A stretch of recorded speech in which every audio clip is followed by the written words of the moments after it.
മൂന്നാറിൽ നിന്നൊരു വാർത്ത വരികയാണ്. മൂന്നാറിൽ വീണ്ടും കടുവയുടെ ആക്രമണം. മൂന്നാറിൽ പശുവിനെ കൊന്നു. പ്രദേശത്ത് കടുവയുടെ ശല്യം രൂക്ഷമെന്നാണ് നാട്ടുകാർ പറയുന്നത്. രാഹുൽ വിജയനാണ് ഇടുക്കിയിൽ നിന്ന് ചേരുന്നത്. രാഹുൽ, എപ്പോഴാണ് ഈ കടുവയുടെ ആക്രമണം ഉണ്ടായത്? പ്രദേശത്ത് കടുവയുടെ ആക്രമണം സ്ഥിരമായി ഉണ്ടാകുന്നുണ്ടെന്നാണോ നാട്ടുകാരുടെ ആക്ഷേപം? ഒപ്പം തന്നെ വനം വകുപ്പുമായി ബന്ധപ്പെട്ട് ഏതെങ്കിലും തരത്തിലുള്ള നടപടി സ്വീകരിച്ചിട്ടുണ്ടോ?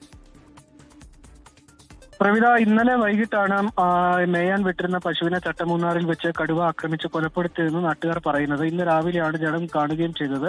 ഈ പ്രദേശത്ത് നിരവധി തവണ പശുക്കളെ കടുവ ആക്രമിച്ചിട്ടുമുണ്ട്. മുൻപ് ഒരു കടുവയും കൂട് വെച്ച് പിടികൂടി പെരിയാർ കടുവാ സങ്കേതത്തിൽ ഉൾപ്പെടെ തുറന്നുവിടുന്ന നടപടിയും സ്വീകരിച്ചിട്ടുള്ളതാണ്. പക്ഷേ കടുവ ശല്യത്തിന് യാതൊരു തരത്തിലുള്ള കുറവുമില്ല എന്നുള്ളതാണ് നാട്ടുകാരുടെ പരാതി.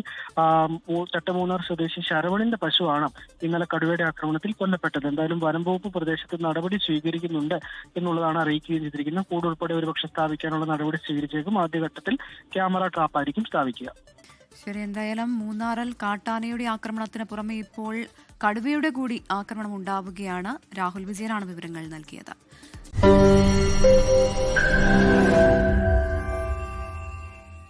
ലോകത്തെവിടെയായാലും ഏത് സമയത്തും 24 വാർത്തകളും ഓഗ്മെന്റഡ് റിയാലിറ്റി പാക്കേജുകളും എക്സ്പ്ലെയിനറുകളും വിശദമായി കാണാൻ ഞങ്ങളുടെ യൂട്യൂബ് ചാനൽ നിങ്ങൾക്ക് സബ്സ്ക്രൈബ് ചെയ്യാം.